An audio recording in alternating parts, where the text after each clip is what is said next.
and a creative writer.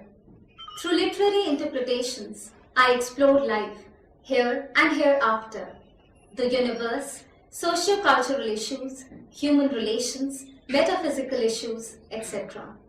Such a jaw-dropping range of topics, isn't it?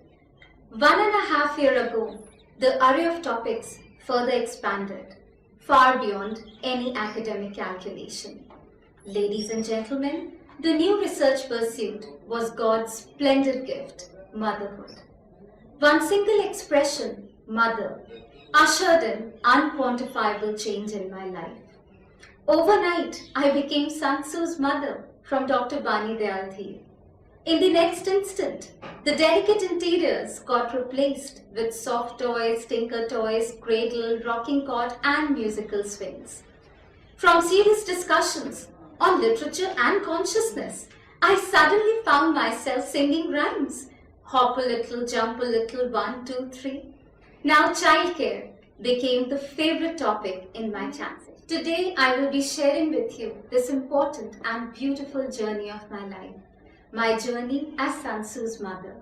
As I narrate, I recall Edgar Allan Poe's lines.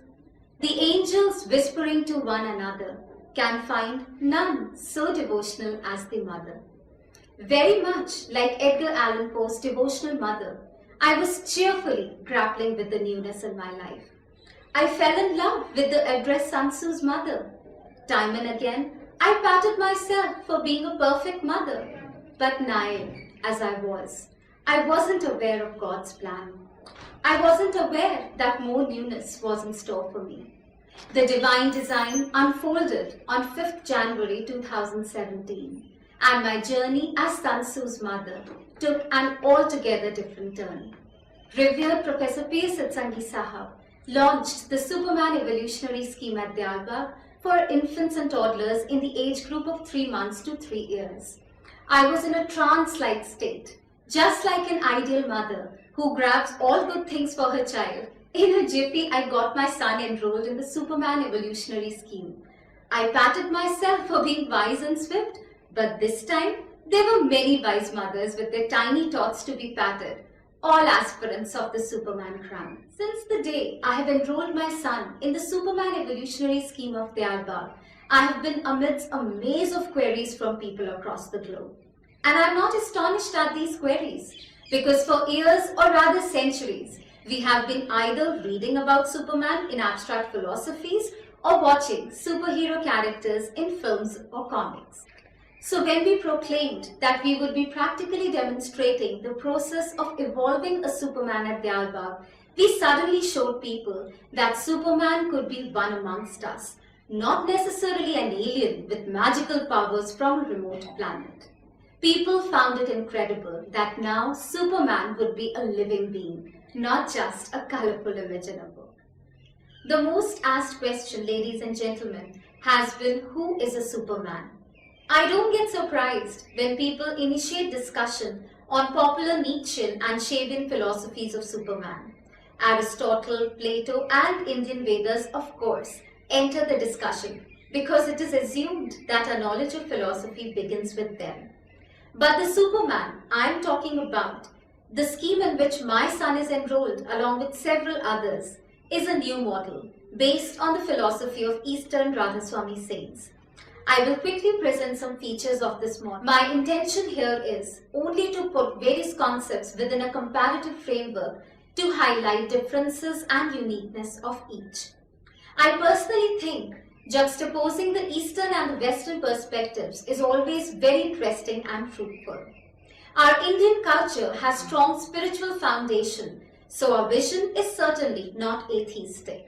For instance, Nietzschean Übermensch is an individual who will evolve his own moral code and reject the universal morality. Very much like the Western philosophers, the saints of the East also state that a Superman has to work for the betterment of humanity.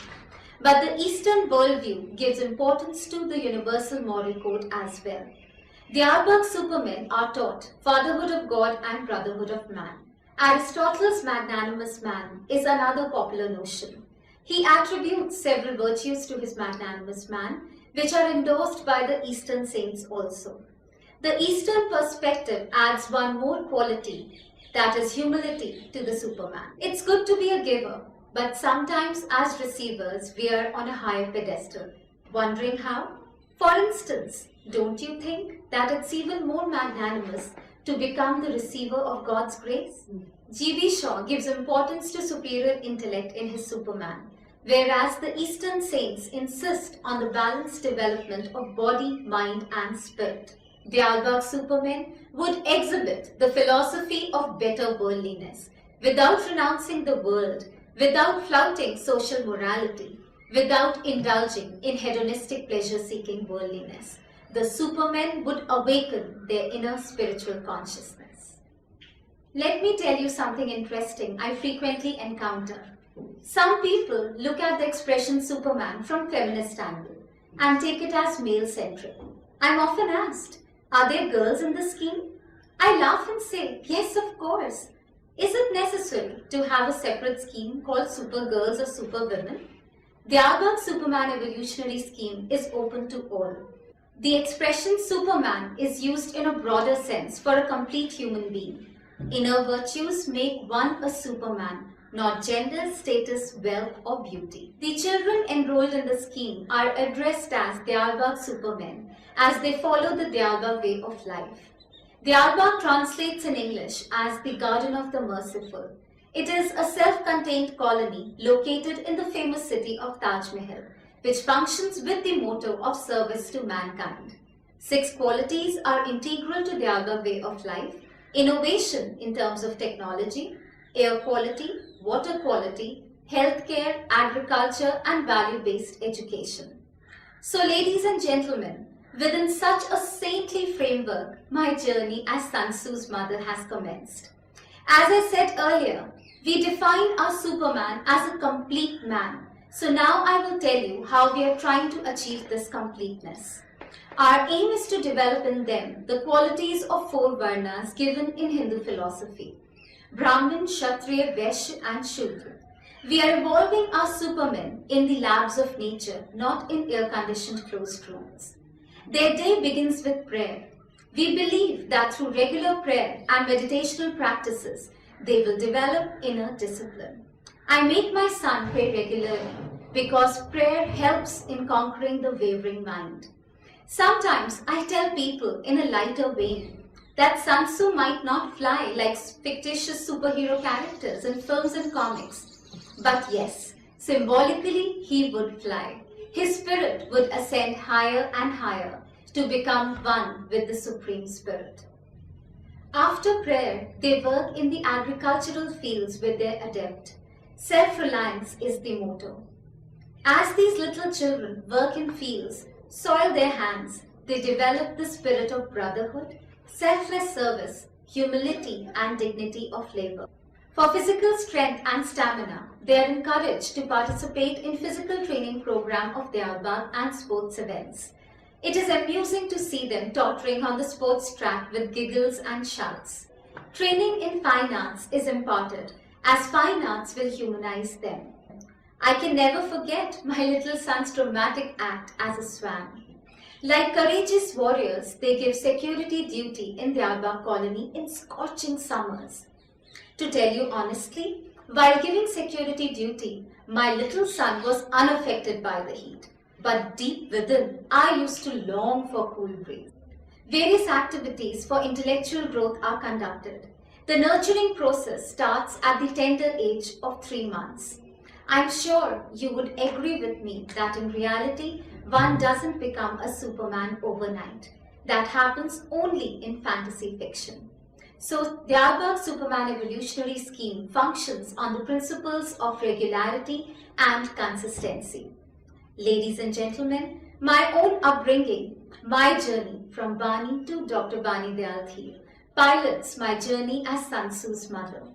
I am fortunate to have been brought up by my grandparents, revered Professor P.S. Satsangi Sahab and respected Mrs. Satya Satsangi. They brought me up in a simple, disciplined, intellectual and spiritual environment.